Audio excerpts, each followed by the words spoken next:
Welcome, everybody. This is Sensei's Reality, and Mick Foley has parted ways with the WWE, man.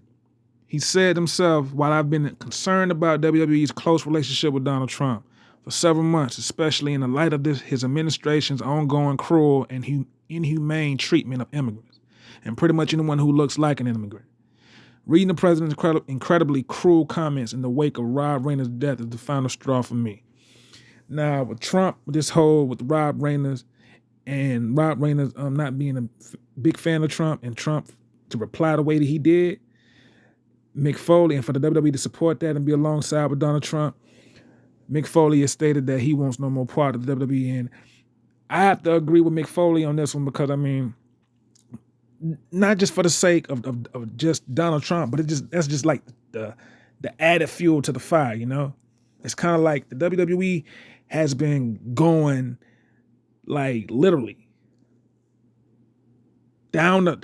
slowly down the drain as far as, you know, how they've treated their fans in the United States. You can see the pricings and things, how things are going on so far as how the ESPN situation with them charging $29.99 a month for pay-per-views, and they don't even have nothing but probably one pay-per-view, maybe one or maybe two pay-per-views, maybe a month, but mainly one pay-per-view a month. But you charging people $29.99 on the app for people in the States, and then on Netflix internationally, people internationally, get to watch the pay-per-views on Netflix way less. Maybe like 14, maybe a month, if that. They got a T-Mobile app, they go out watch it for free internationally. But that's besides the point on top of what I'm trying to state with Mick Foley. Mick Foley's been seeing a lot of smoky mirrors, man.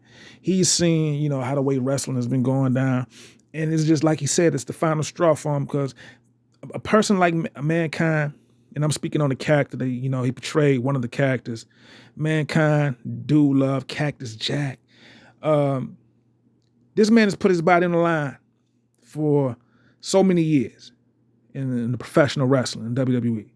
I've never seen someone, and this is me giving, Mick Foley his flowers, because I feel like Mick Foley doesn't get his flowers, and he should get every last one of them.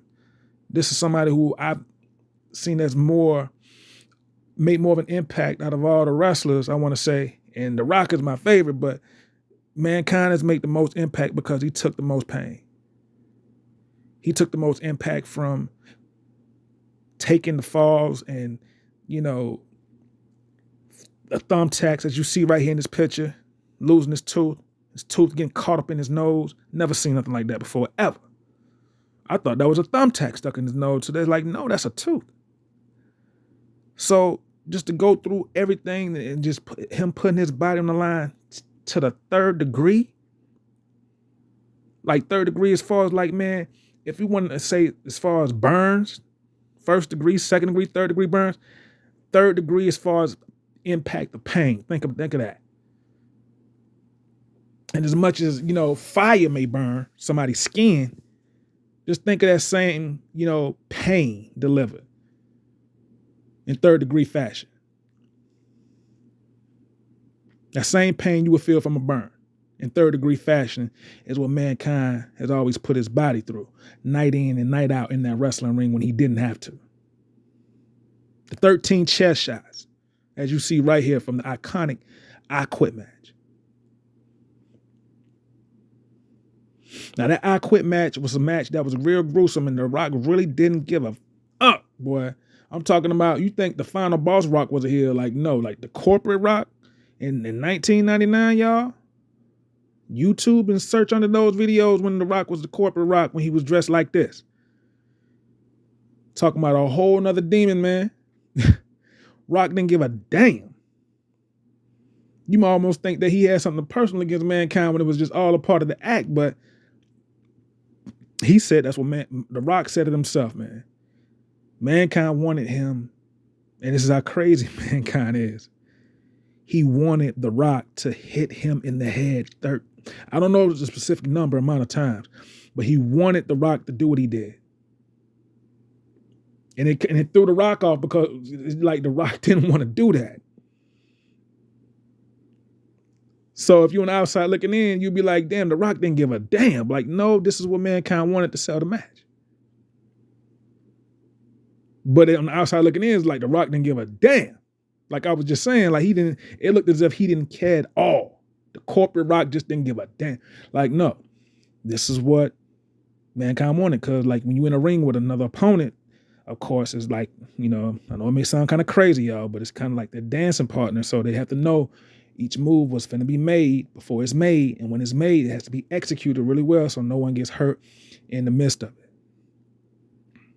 So you have to know basically just about all the moves your opponent having a move set. On top of that, you have to know your moves. So there's a lot to remember, so you'll be able to know how to protect yourself when you're getting these moves executed onto you, as well as you giving the move off to somebody else. So it's vice versa the same way. Your opponent has to know almost all of your moves as well. So they'll know how to prevent themselves from, injury, and knowing how to, make the right falls at the right times within the match. The Hell in the Cell, iconic match between him and The Undertaker, is another match where Mankind took the fall, and he's like, this was a real fall. Now, the fall I found out late after that with him getting thrown off the cell, they said it was fake, but this one right here was real, and he fell from the top. They broke the top of the ceiling of the cell, and he fell through that.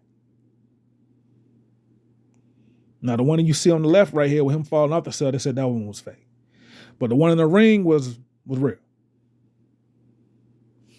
And this is exactly what I was saying by all the pain that Mick Foley have taken under the years, the bumps and the bruises and the stitches and just all of that within the sake of just trying to, please the fans and give them a good match. Mick Foley may be one crazy son of a gun. That sound like Vince McMahon a little bit, but that's something that he would say. But this is a person who cared about the business, and that business can be but it can be foul, very foul. And one of them being with Owen Hart situation.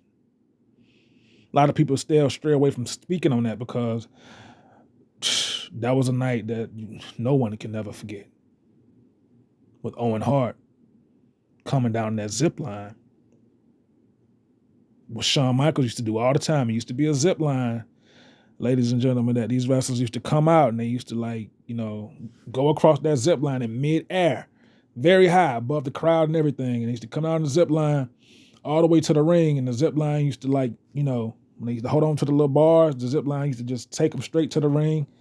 And then I don't know how they would get down from that because I ain't seen that in so long. But they used to do zip line entrances from the ceiling. And it was in, I think, 1998, 99. I was probably 8 or 9 years old. And the lights went out. And no one knew why the lights went out. We just knew it was pitch black. And this is kind of like a sad story, but forever long live on Owen Hart.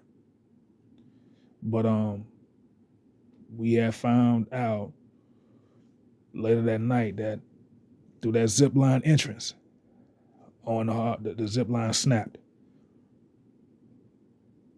And it kind of pisses me off at the same time because I'm like, all the wrestlers with Shawn Michaels coming on that zip line, they never snapped with him. But the one time that Owen Hart did it snapped. A lot of fingers point to allegedly Vince McMahon with him, his situation, and his beef with him and the Harts, especially with Bret Hart, for example, with Vince and Bret not getting along and them having a real serious situation when Vince screwed Bret Hart in his hometown from him not winning the championship and Bret Hart spit in his face. It kind of you connect the dots. Not saying that Vince had anything to do with anything, but I would see how people could assume that. And that would be very foul. And if that was the case, may Vince McMahon soul forever eat at him. And yeah, he gonna have to answer that to God or whoever that he believe in. Long live the Owen Hart. And I bring that up because this was in the Attitude Era at the same time where we had all the different characters of Mankind, Mick Foley, Cactus Jack, Dude Love. We had all those characters that was brought to Mankind. It blessed us all to see, and showing off of his acting skills as well with these different characters, and at the same time getting in the ring and selling off with each move, and just the personality within these characters that he portrayed. It was special. Very special. That showed just what kind of great guy Mankind was, and how funny he was. And that's why I feel like he deserves all the flowers in the world, because no one did it quite like how Mankind did it when it comes to selling off different personalities and, taking all kind of pain and punishment in the ring night in and night out. And making it look easy when it wasn't. Legendary, unforgettable moments for Mankind. And this will be his contract, I think, is ending with the Legends contract in June, I think he said. And he will be missed, and hopefully we can get something settled from the from this. And I don't know how, because WWE gonna be affiliated with Donald Trump as far as, like, I guess for as long as he in office still. And man, Mick Foley will be missed, and we're gonna always keep his legacy always talked about, because I mean, it's well worth it, man. I didn't even know that he was still a part of the WWE, but as far as the Legends contract, I forget about that. But this is something real special. So shout out to Mankind, man. And like and subscribe to the channel, Sensei's Reality. I'll let y'all later. One love. Peace.